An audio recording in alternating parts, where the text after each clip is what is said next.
दोस्तों नमस्ते। सूबी 554 में आप लोग का बहुत बहुत स्वागत है। कहानी को शुरू से लास्ट तक देखने के लिए धन्यवाद। अगर कहानी पसंद आए तो वीडियो को लाइक कीजिए, सब्सक्राइब कीजिए बेल आइकन के साथ। चलिए मैं सुनाती हूँ आपको। ये कहानी का नाम है गरीब किसान की बेटी। मालीपुर गांव में गरीब किसान का एक परिवार रहता था। उस परिवार में एक बूढ़ी माँ के अलावा किसान की पत्नी और 2 बच्चे रहा करते थे। किसान के दोनों बच्चों में लड़का 12 वर्ष का और लड़की 2 वर्ष की थी। वर्षों की मन्नतों के बाद घर में एक सुंदर सी प्यारी कन्या का जन्म हुआ था। देवी माँ की कृपा समझकर वह किसान उस लड़की को बहुत प्यार करता था। परिवार अपने गरीबी के दिनों को भी अपने आपसी प्रेम भाव के कारण खुशी खुशी व्यतीत कर रहे थे। किंतु कहते हैं समय सदैव एक सा नहीं रहता है। एक दिन की बात है, उस गांव में अचानक दिल में दर्द उठा। गरीबी और गांव में चिकित्सकीय सुविधाओं के अभाव में उनकी पत्नी उसको गांव के ही एक वैद्य जी के पास दिखाने ले गए। वैद्य जी ने जब किसान की ऐसी हालत देखी तो उसके हाथ पांव फूल गए। उसने किसान की पत्नी को अकेले में बुलाकर कहा, सुन गीता, इसकी हालत अच्छी नहीं है, जल्दी से जल्दी तू इसे शहर ले जा, इसके पास वक्त बहुत कम है। वैद्य जी के मुंह से अपने पति के लिए ऐसे शब्द सुनकर गीता के पैरों के नीचे की जमीन खिसक गई। उसकी आंखों में आंसू आ गया। घर में भी मदद करने वाला दूसरा कोई नहीं था। फिर भी उसने हिम्मत दिखाते हुए गांव के कुछ लोगों को इकट्ठा किया और किसान को शहर ले जाने के लिए ट्रैक्टर की व्यवस्था की। कुछ ही समय में किसान को ट्रैक्टर की टाली में रखकर शहर की ओर लेकर रवाना हुए। कुछ दूर चलकर ही रास्ते में किसान ने दम तोड़ दिया। जब सभी लोगों ने किसान शिवलाल के माते अवस्था में पाया तो घूंघट किए गीता से कहा, गीता अपना प्यारे तो भगवान को प्यारा हो गया है। इस सब सुनते ही जैसे गीता की ब्रजपात हो गया है, वह जोर जोर से फूट फूट कर रोने लगी। बाकी लोग उसकी दशा देखकर अपने आंसुओं को ना रोक सके। ट्रैक्टर को वापस गांव की ओर मोड़ दिया गया। कुछ ही क्षणों में शिवलाल की मृत्यु का समाचार पूरे गांव में फैल गया। सभी लोग किसान के अंतिम दर्शन के लिए एकत्रित होने लगे। किसान को देखकर उसकी बूढ़ी माँ अपनी छाती पीट पीट कर कह रही थी, मुझे दुखिया को मौत क्यों ना आई। भगवान, तू मुझे किन कर्मों की सजा दे रहा है। मेरा सब कुछ मेरी आंखों के सामने मिटता जा रहा और मैं अभागन यह सब देखने के लिए जीवित बची हूँ। तू मुझे मौत क्यों नहीं देता है। गांव की औरतें आंखों में आंसू लिए एक दूसरे को सांत्वना देती जा रही थी। यह दृश्य देखकर ऐसा लग रहा था मानो गांव में सब कुछ रुक गया है। सभी लोग दुखी। इस बेला में किसान के परिवार के साथ कुछ समय बाद गांव के लोगों ने मिलकर शिवलाल के दाह संस्कार की व्यवस्था कराई। क्योंकि शिवलाल की दशा किसी से छिपी नहीं थी। उसके घर में उसका एक ही पुत्र था, वह भी काफी छोटा था। कुछ समय बाद शिवलाल का दाह संस्कार कर दिया गया। सभी लोग शमशान में वापस लौट आए। धीरे धीरे समय बीतते गया। किसान शिवलाल की मृत्यु से उसकी बूढ़ी माँ काफी परेशान रहने लगी। धीरे धीरे उसका व्यवस्था गिरने लगा और वह दिन दिन पुत्र वियोग में अपने परिवार को छोड़कर चल बसी। कुछ ही समय के अंत में ही 2 मौतों से गीता को अंदर ही तोड़कर रख दिया था। उस घर में सारी जिम्मेदारी अब उसी पर आ पड़ी थी। थोड़ी सी खेती और घर की सारी जिम्मेदारी से गीता बहुत परेशान रहने लगी। दुख की इस घड़ी में उसकी मदद करने वाला पूरा गांव में कोई भी ना था।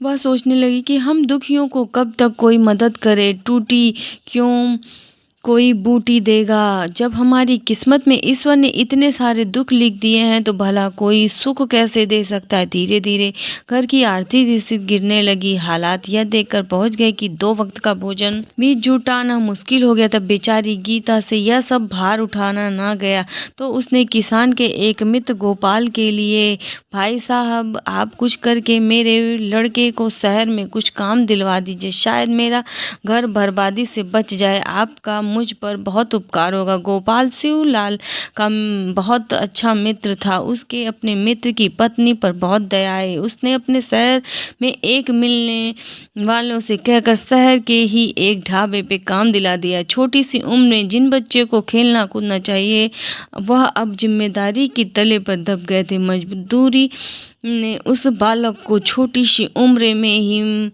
जिम्मेदारियां का पहाड़ उठाने के लिए तैयार कर दिया। माँ ने अपने कलेजे के टुकड़े को जब शहर के लिए रवाना किया तो उसे गले से लगाकर रोने पड़ी और कहने लगी, बेटा मुझे माफ़ कर देना, मैं तेरा दायित्व ना निभा सकी। इस हालत में इसके सिवा मेरे पास और कोई चारा भी नहीं था। लड़का भी माँ के गले से लगा सुबुकाता रहा।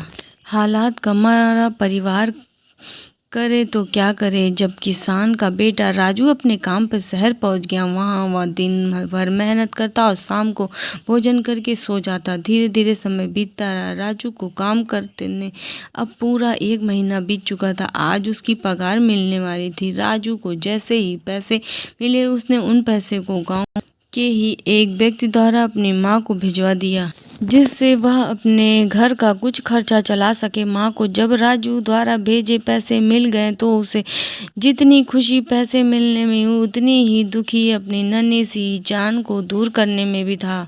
कुछ वर्षों यूं ही बीतते गए। वह गीता के दोनों बच्चे बड़े होने लगे, लेकिन समय फिर बदलता रहा। रक्षाबंधन का त्यौहार अब निकट ही था। माँ ने अपनी बेटी से कहा, बेटी इस बार अपने भाई को रक्षाबंधन पर घर आने की सूचना दे दे। माँ के मुख से अपने भाई का उच्चारण सुनकर माया का मन खुशियों से भर दिया।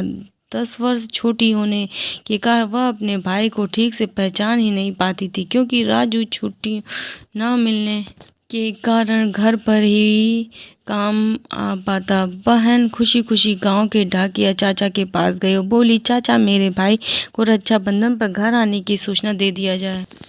मैंने भी इस बार अपने भाई को जी भर के देखूंगी और उसे राखी बांधूंगी। उसने हमको इतना बड़ा करके अपना फर्ज तो पूरा किया, अब मेरी बारी है। डाकिया चाचा ने उसकी बात सुनकर उसके भाई के लिए एक पत्र लिखकर भेज दिया। घर से अपनी बहन के नाम लिखे खत ने राजू के आंखों में खुशी के आंसू आ दिए।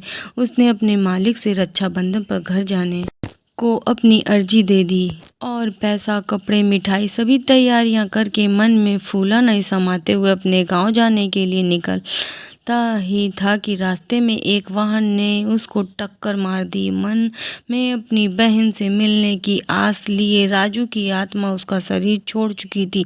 जैसे तैसे उसकी पहचान हो सकी और उसके शव को पोस्टमार्टम कराकर उसके गांव भिजवाने की व्यवस्था वहां के पुलिस अधिकारियों ने कर दी। इधर भाई के आने की खुशी में माँ बेटी घर को सजाए बैठी थी। माँ कहती थी कि मेरा लाल आ जाएगा तो मैं उसके मन का खाना बनाऊंगी, और बहन कहती थी कि मेरा भाई आएगा तो मैं उसको जी भर कर देखूंगी कि कितना महान है मेरा भाई। किंतु जैसे ही राजू की मृत्यु की सूचना उसके घर वालों को मिली, माँ को चक्कर आ गया। गम की गीता यह सदमा बर्दाश्त नहीं कर सकी। गीता के जीने का मकसद ही समाप्त हो गया था। अब वह तन और मन से बीमार रहने लगी। परिवार के सदस्यों को खोने का गम उनके तन और मन को लगातार कमजोर करता ही जा रहा था। धीरे धीरे 1 वर्ष बीत गया।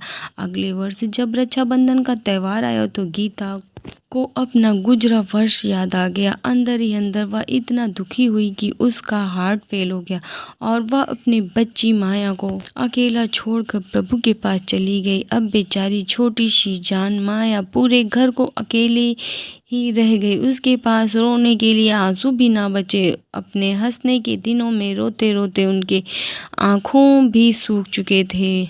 माँ को मरे अभी कुछ ही दिन हुए थे कि गांव के लोगों ने उसके मुंह मोड़ लिया।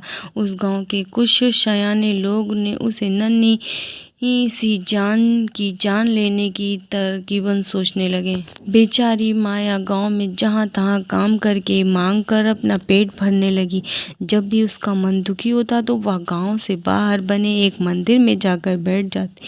वहां बैठकर घंटों कान्हा जी से बात करती। लोग जब उसे इस हालत में देखते तो कुछ उसे पागल कहते और कुछ उस पर भूत प्रेत का चक्कर बताते। ऐसा कहने का परिणाम यह हुआ कि लोगों ने उसे अपने घर पर काम देना भी बंद कर दिया। कुछ दबंग लोगों ने उसकी मजबूरी का फ़ायदा उठाया, उनकी खेती और घर को हड़प लिया और उसे घर से निकाल दिया। अब नन्ही सी जान के साथ किसी की कोई हमदर्दी ना थी। ऐसी हालत में बेचारी माया दूसरे गांव में रोटी मांगकर खाने लगी और उस मंदिर में भी अपना वक्त गुजारने लगी। समय बीतता, उसने कान्हा को अपना भाई बना लिया। आज एक बार फिर से रक्षाबंधन का त्यौहार आ गया। माया बहुत खुशी थी। उसने मंदिर के अच्छे से साफ सफाई की और स्वयं ही नहा धोकर कान्हा जी की मूर्ति के सामने हाथ जोड़कर खड़ी हो गई और प्रार्थना करने लगी। हे बंशी वाले, मैंने तुझे अपना भाई माना है और आज भाई बहन का पवित्र त्यौहार है, लेकिन मेरे पास तुझे बंधने के लिए एक धागा भी नहीं है। अब तुम ही मुझे गरीब बहन की लाज रखो। मैंने अपना जीवन अपने भाई कृष्ण को अर्पित कर दिया है, क्योंकि मुझे दुखिया का तो इस संसार में अब कोई नहीं है। इतना कहकर वो रोली चावल, मिठाई और धागा लेने के लिए गांव पहुंची। उसने लोगों के घर घर जाकर इन चीज़ों को मांगा, लेकिन किसी ने उसे कुछ ना दिया। बेचारी माया उदास होकर वापस आने लगी। उसकी आंखों से आंसू भर आए। वह सोच रही थी कि क्या मेरी किस्मत में भाई की कलाई पर राखी बांधना नहीं लिखा। वह रोते हुए उस मंदिर की ओर बढ़ने लगी। तभी उसे एक चमकीली रेशमी धागा रास्ते में पड़ा दिखाई दिया। उसने झटपट उस धागे को उठाया और साफ करके मंदिर की ओर दौड़ी। मंदिर में जाकर उसने एक धागा कृष्ण के सामने रख दिया, लेकिन तिलक के लिए उसके पास रोली ना थे। वह पास से बबूल का एक कांटा तोड़ लाया और अपनी उंगली से चुभा दिया। कांटा चुभते उसकी उंगली से रक्त बहने लगा। उसने उस रक्त को कृष्ण की प्रतिमा पर टीका किया और वेदना की कि आज से मैं तेरी बहन हो गई। मैंने तेरी कलाई को राखी बांधी है। मेरी रक्षा का दायित्व आज से तुम ही उठाना। तुम मुझे ऐसे रखोगे, मैं वैसे ही रहूंगी, कभी कोई शिकायत नहीं करूंगी। इतना कहकर एक पेड़ के नीचे वह जाकर बैठ गई। उसे कब नींद आ गई पता भी नहीं चला। उधर एक व्यक्ति अपनी गाड़ी से गांव में अपनी बहन से राखी बंधवाने आया तो सोचा गांव में घूमने से पहले प्रभु के आगे शीश झुकाना चलूं। वह कार से उतरकर जैसे ही मंदिर में पहुंचा, उसने उस गरीब लड़की को वहां पड़े देखा। उसकी दरिद्र हालत देखकर उसको उस पर दया आ गई। उसने उस लड़की को उठाया और उसके बारे में पूछा। माया ने अपनी सारी कहानी उसे सुना दी। उस व्यक्ति का हृदय द्रवित हो गया। उसने अपनी कार में कुछ मिठाइयाँ और कपड़े उस लड़की को देते हुए कहा, ये भगवान का प्रसाद समझकर रख लो बेटी, अब की बार मैं आऊँगा तो तुम्हारे लिए और भी कुछ लाऊंगा। बेटी ने उस मिठाई का भोग प्रभु को अर्पित कर उस व्यक्ति को भी दिया और स्वयं भी ग्रहण किया। अब नन्ही जान समझ गई कि मेरे भाई ने उस व्यक्ति को स्वयं भेजा है। जब वह कृष्ण पर बहुत विश्वास करके लगी। वक्त गुजर रहा। एक दिन शाम माया गांव में भोजन मांग कर ला रही थी। सर्दी का वक्त था। सूर्य जल्द ही अस्त हो चुके थे। कुछ लोग रास्ते में शराब आदि का सेवन कर रहे थे। उधर से गुजरती हुई माया पर जैसे ही उसकी निगाह पड़ी, उन्हें लगा मानो यह प्रसाद उन्हें ईश्वर ने ही भेज दिया हो। वे उस प्रसाद को भोग लगाने उस पर दौड़े और उसे पकड़ लिया।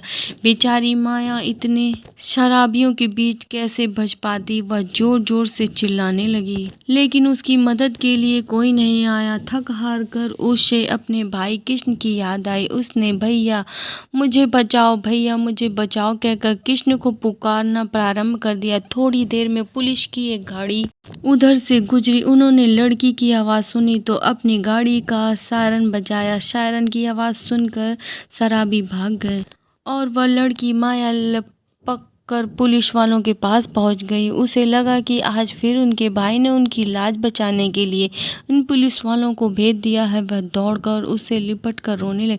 पुलिस वाले भी थोड़ी देर के लिए कहते सकते में आ गए। वे उससे कहने लगे, सुन लड़की, तू हमारे साथ थाने चल, इन लोगों के बारे में कुछ सवाल करना है। वह उनके साथ थाने जा पहुंची। वहाँ उन्होंने उसे बैठने का इशारा किया। थोड़ी देर में पुलिस बड़े शराब की बोतल और मीट सामने रखकर उनका सेवन करने लगी।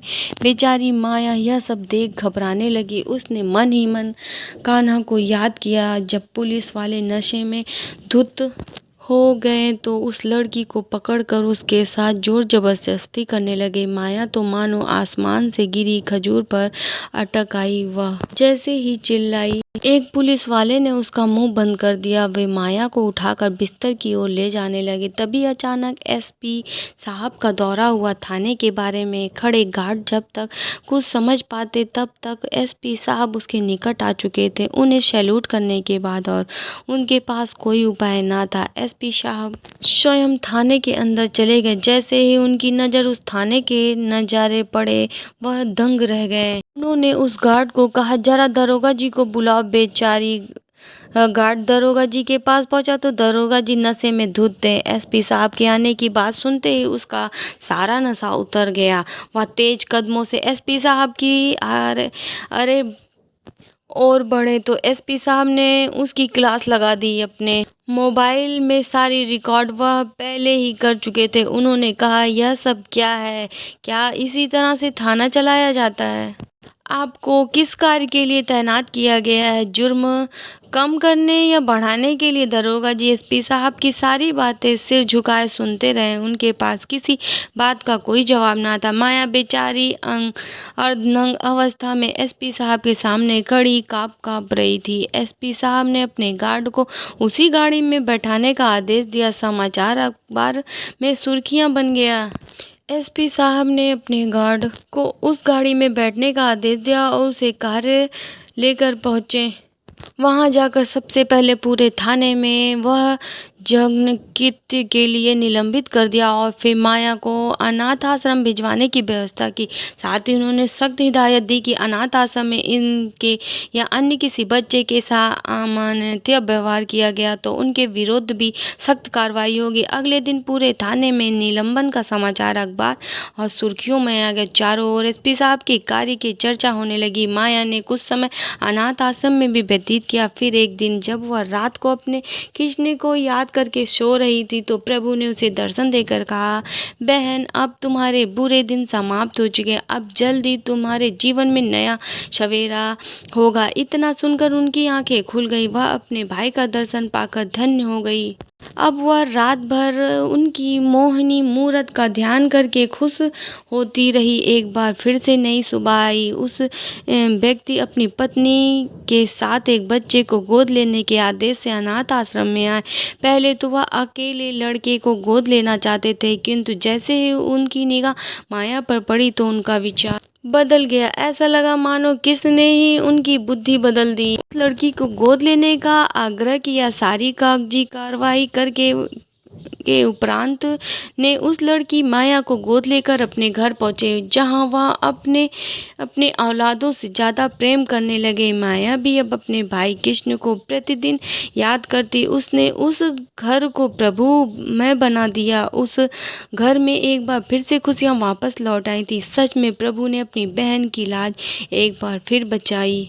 तो दोस्तों, आज के वीडियो में बस इतना ही। कहानी आपको कैसी लगी कमेंट बॉक्स में ज़रूर बताइएगा। अगर कहानी पसंद आई हो तो लाइक कीजिए बेल आइकन के साथ। और धन्यवाद मेरा वीडियो देखने के लिए। Bye bye. शुभी 554 में बाय बाय दोस्तों।